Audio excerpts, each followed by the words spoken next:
قهرمانی اوروبا جبو بوکسینگ بداوی هات راهنر تاخم هولندا جبو بوکسینگ کردکه جروج آوای کردستانیه دکاری بود دوی قهرمانی دا مدالیا زیفجی به دست خواه بینه ولی چی خوی ناویوی اف 10 سال لهولندا دجی برایجی لاستیکوانه کی تاخم سوری بو جبو بوکسینگ جرودا ورا گوت کو به 5 بوکسران تاخم هولندا لباجار رومای ایتالیا بشتاری قهرمانی اوروبا بونه لاستیکوانه کی جوان پنابرکی سوریه جه ادلبه دوی قهرمانی دا چلو دو ولاتی دا بشتار بونه وی لاستیکوانه جه سوری جی دکاره بو مدالیا زیوین به دست خواه بینه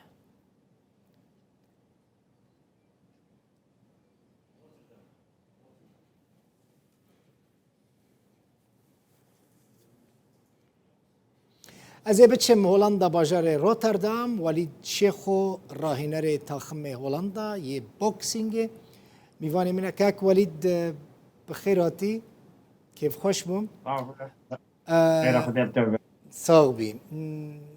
تذكري هنا كيش مرة بحثة تجربة خويا بوكسينج بكي حتى جيك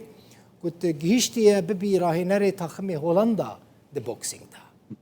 افشكين كيف تدس بيك هاري كريا تشاوت كارب يعني راهنر مدرب بوكسينج هولندي بله مدرس بوكسينج كري جنوتو دودوادي الحسكة الباجار حسكة السوري جبيف دحزار كتم لكيه الواد جليس حتى دحزار وشارع وبشوينا البشامي بمنتخب سوري رمليست حتى دحزار وحفتا دحزار وحفتا مدجي بردا دحزار ويازاد جبوت وفترة هانجي مدوري تدريبه كرن جوز بيبم يعني بجن كوتش مدرب دحزار ويازاد زهاتم هولندا از كتم أردن وبلغاريا مدورية تدريبه كرن ودورية اتحاد دولي ده از كتم لكازاخستان دورة سي ستار وقت بجن سي ستار تكار دركب أولمبياتا بطولة عالمية بطولة أوروبية ما في دورة جيكر ده حزار وحجداد از بوم مدربة أساسية هولندا اها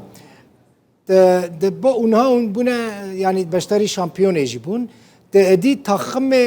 ت سرکشی تاخم هولندی بوکسینگ دکی وک کردکی جروج آوای کردستانه تعاملات تب الاستقوان هولندی را چاوید وی وارده یعنی نزانم هولندی ملتکی باشن بگمان تا غریب نابینن یعنی جویا که عاجز نابن کو غریبک ده چه تاخم وان ببه شامپیونه نه تناول جمونه افتشتی هنگو علیم کرد و از زو ببین مدربه هولندا شد بعد واسه زود هولندا مه بعدك مدرب فامر مستر هنا بس خبرات دورة وخبرات 2014 حتى 11 وقت بالنسبة فالنتير شغلين بلا يعني بلاش شغلين مدورتش في حسابي خواه وأف يعني بنتيجة جوار عن ياز المنتخب الهولندي ده بكتم يعني اسيستنت كوتش نمدرب اساسي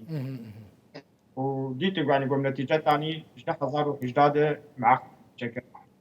بوكسيرين كرد جغيني مثلا تهنا لأوروبا كود تاخمين مزن إن ولاتين أوروبي دا بليزن؟ ألمانيا قال لك كرد هنا بوكسات بيزن بس المنتخب الألماني ده هي ناديتنا جبالكو كرد كاك وليد مثلا كرد بيهتر يعني يعني مثلا بوكسينج جي ليستيكا كتايبتا نوا كفوتبول يعني جي تنسي زوزو خلق ناتشا وان ليستيكان جي بوكسان ده ترسن تديت يعني همو كسين كو ده بنا ليستيكواني بروفيسيونال ده بوكسينج ده الا بريندار بنا نه ده بوزي خدا ده انيا خدا ده تشافي خدا قد تدربين نخوش خارن ده ليستيكي ده نفس أخوة بلي بوزي خوا عملي كريه حفت جاران كوز كاستل حفت جاران بله حفت جاران من از ویلیست که فهم ناکم لجاره که نظام الجهه که خواندیان کسی که مرا گفت یک کو ببه لیستکوانی که پروفسیونال ای بوکسینگ دبی هستی پوزی خوراکه راسته اوی؟ نه نزانم يعني جارك جاي يعني خوانديان انجليز يعني بله مرو دربا بيتر يعني وجه دروي خورو دربا دخوه وقت فوتبول جدني خوان ده تبتيد البوكسات يعني وجه دجلك دربت يعني بس قول نوستيش فوز درخين افتش انا راسته نه باشا كاك وليد يعني مثلا نخوشين في الاستيكيتشن اجبو كسكي کو دخوازت دما پیشتا جوانین مب تایبتی یعنی زحمتین ویچنک یه جبو کسین که دخوازن مثلا ده پیش روزه ده ببن لیستکوانین بوکسینگ یعنی بوکسرین پروفیسیونل بله بنا تحمى سبورت يعني سبورت رياضة بجي إصابات هنا بس يعني تجمع دربكي باش في التدريب وقت بجن وارن باش مع الفيزيائي باش بجمع تدريب نظامي يعني إصابات قال لك هنا بس جو هيك بشكل عشوائي بشكل بليزة إصابات قال لك هذا يعني تحمل رياضات هذول راسته سدی صد تا قال لك سباس كيف خوش بو مبراستي كسين وقتا لأوروبا يعني يجيبوا حتى وين مرحلة بتشا ببا مدرب تاخمكي نتوي اي ولاتكي وكا هولندا براستي يجيبوا حر كردكي سربلندية كهيفي ديكم هر دمي ببي شامبيون وليد شيخو راهيناري تاخمي هولندا ده بوكسينج ده جي روتردام يواني مبو بس صاحبي